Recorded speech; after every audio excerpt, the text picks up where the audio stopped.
Mage. Bonjour et bienvenue dans Nathalie pour Mage. Aujourd'hui, j'ai voulu revenir sur la success story Housse de raquette. Ni enfant caché d'Yannick Noah, ni fanatique du nylon anti-transpiration, les Housses de raquette sont deux copains qui se prennent plutôt pour des pointures de la musique.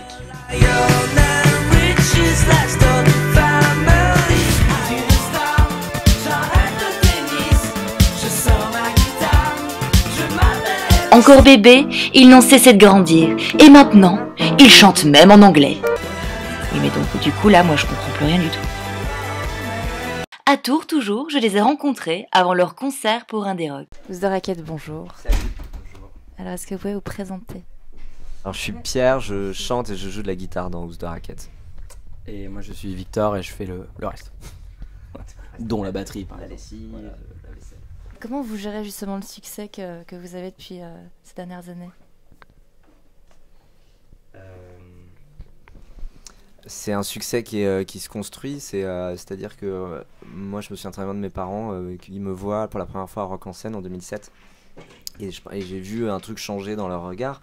Après on peut pas dire que nous on s'estime avec Victor et avec Housse de raquette, on s'estime encore être un petit groupe qui a énormément de choses à apprendre, donc on s'estime pas du tout arrivé, donc on n'est pas du genre à se reposer sur nos lauriers, si lauriers il y a, donc voilà, c'est beaucoup de boulot et c'est un investissement au quotidien, et on dit souvent que c'est un savant mélange de fun et de discipline malgré tout, mais quand même beaucoup de fun.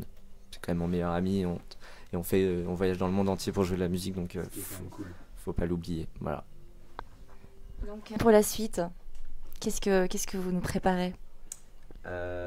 Plein de dates encore là en France, et surtout une grosse tournée aux États-Unis en mars-avril où on part pendant 6 semaines. C'est la première fois qu'on fait ça, donc on est assez content. C'est très excitant. On va jouer dans ce festival, ça va se clôturer par ce festival qui s'appelle Coachella. Tous les ans, voilà, on regarde l'affiche et on rêve un jour d'être même écrit en minuscule sur le poster, ce qui est le cas cette année, donc on est vraiment ravis. Donc c'est pareil.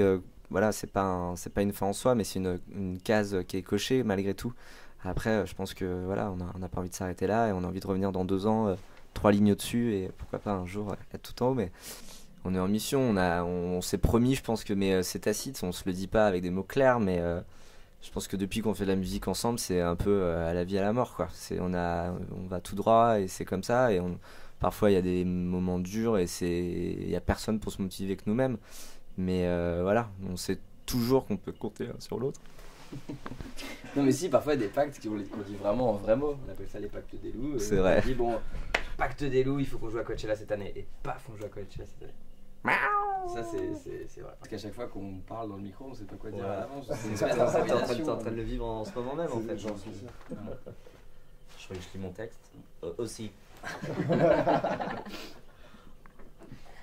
Bon bah merci. Voilà. Ça finit sur une improvisation. Ça finit sur l'improvisation, des applaudissements. Voilà. Je vous laisse en l'exquise compagnie de Pierre et Victor, en improvisation à 10 doigts, suivi de Divine Paste, Juvénile, Dostalitz et Yuxek, qui vous diront où ils se voient dans 5 ans.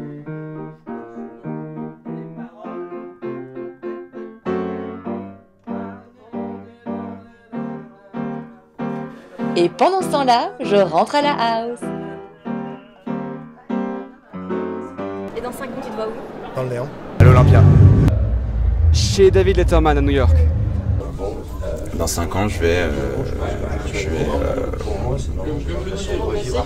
j'aurai une barbe très épaisse, mais des cheveux plus courts. Je fumerai la pipe et je produirai le nouveau groupe Hyper à la mode.